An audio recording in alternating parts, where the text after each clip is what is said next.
میں بورسا کو فتح کر کے ہی رہوں گا۔ میں ان کے عظیم خواب کو اب حقیقت بنا کر دکھاؤں گا۔ یہ شہر جس کا ورد تم اپنی زبان پر کر رہے ہو، پورے 9 سالوں سے یہ میرا شہر ہے۔ بورسا کو فتح کرنے کا پیچھا چھوڑ دو خان صاحب۔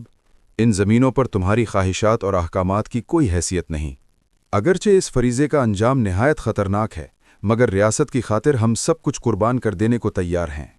کیا تم اپنی بہن کو بھی قربان کر دو گے؟ اورہان تباہ شدہ سرنگوں کو دوبارہ تعمیر کرنے پر تلا ہوا ہے۔ اللہ کے حکم سے کل بورسا ہماری ملکیت ہوگی۔ وہ دن قریب ہے جب ترکوں کی تقدیر بدل جائے گی۔ ہمارا مشن، ہمارا وظیفہ بہت مقدس ہے۔ چلو، بورسا اب ترکوں کی ملکیت بن چکا ہے۔ اے میرے بیٹے، صاحب حق کے پاس جو کچھ بھی ہے، حقیقت تو یہ ہے کہ ہر شے صرف اللہ کی ہی ہے۔ آنے والا کل ہماری ایمانی جذبے سے سرشار قوم کے لیے وطن، آشیانہ اور خوشحالی لے کر آئے گا۔ اللہ اکبر! اللہ اکبر!